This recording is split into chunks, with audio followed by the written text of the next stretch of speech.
Welcome to नाज़रीन इकराम, सामीन इकराम। अब बयान करूँगा मदयून डिग्री की कौन सी जायदाद ज़ब्त और सेल हो सकती है। मदयून डिग्री का आपको पता है कि जिसके अगेंस्ट डिग्री पास हो under section 60 civil procedural code के तहत property liable to attachment and sale. The kinds of this property, generally 9 kinds, which can be attached and sale and compensate to the degree holder।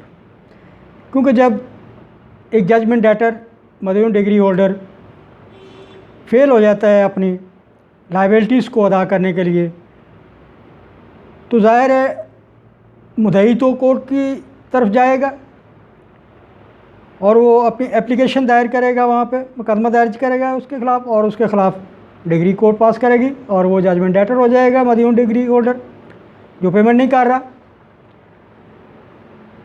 तो उसके लिए कौन कौन सी जायदाद और कौन सी चीज़ ज़ब्त हो सकती है, सेल हो सकती है, इसके लिए दफ़ा 60 सिविल प्रोसीजरल कोड कानून ज़ाब्ता दीवानी ने हमारी रहनुमाई की है। इस टॉपिक पर बात करूँगा और वो अक़साम बताऊँगा कुछ जायदाद की। उससे पहले आपसे गुजारिश है मेरी कि मेरे चैनल को सब्सक्राइब, लाइक, व्यू, कमेंट्स दें, बेल आइकॉन बटन को प्रेस करें ताकि आप तक मेरी ये कानूनी मालूमात, अपडेट्स मुसलसल पहुँचती रहें।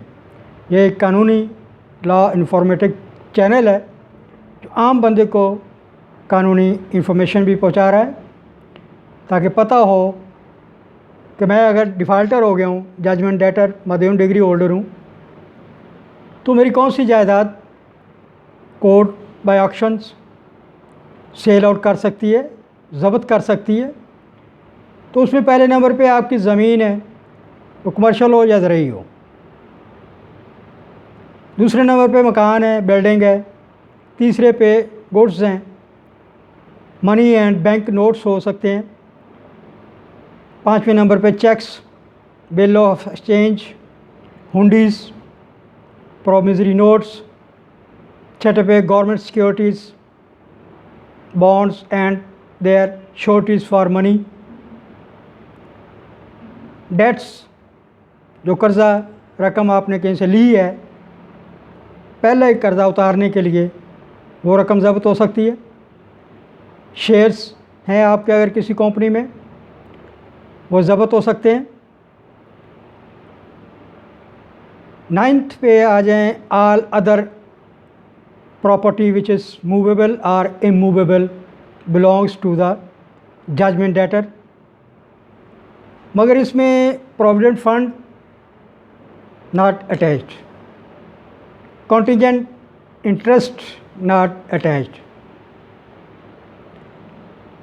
Salary should be attached up to the extent of this section, which explained by the CPC Civil Procedure Code। Arrears, allowances ये अटैच हो सकते हैं। Under section 60 must be saleable at court auction at compulsory sale. उसके लिए case reference दूंगा आपको, PLD 1975 Karachi 608।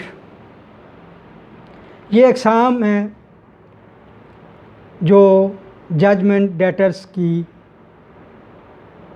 जायदाद में आती हैं कि अगर उसके पास ज़मीन है, बिल्डिंग है, हाउस है, मकान है, मगर उनमें वो रहायशी मकान नहीं होगा, कानून इसकी इजाज़त नहीं देता। ये फैसिलिटी और उसकी हेल्प है कि उसकी फैमिली रह रही है वहाँ पे। उसके बाद आपने स्टोर है, गोडाउन है, अशिया रखी हुई हैं वहाँ पे, शॉप है आपकी, सेल हो सकती है, अटैच हो सकती है। क्योंकि आपने लोगों से कुछ लिया है और उनको वापस भी करना है, अगर आप वापस नहीं करेंगे तो कोर्ट आपको जजमेंट डेटर डिक्लेयर करते हुए जो मुस्तहिक पार्टियां हैं, लोग हैं, उनके हक़ में डिग्री इशू कर देगी। और जब वो डिग्री इशू करेगी तो लामहला वो कोर्ट की तरफ आएंगे कि भी हमें आप कंपनसेट करें, मॉनेटरी करें, मुआशी तौर पे फाइनेंशियली करें। तो वो फिर जजमेंट डेटर मदयून डिग्री होल्डर की जायदाद को ज़ब्त करती है और उसकी बजरिया ऑक्शन सेल करती है। उसके लिए बाकायदा प्रोसेस है सेल का, ऑक्शन का। उसके तहत कोर्ट अनाउंसमेंट करती है। तो ये एक जनरल टॉपिक कि एक बंदे को पता हो कि मेरी कौन सी जायदाद ज़ब्त हो सकती है, सेल हो सकती है।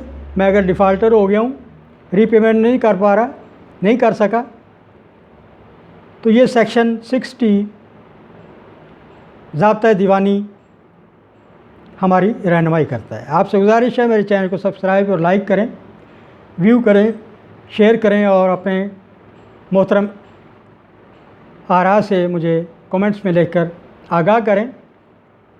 आप लोगों का बहुत बहुत शुक्रिया। अल्लाह हाफ़िज़।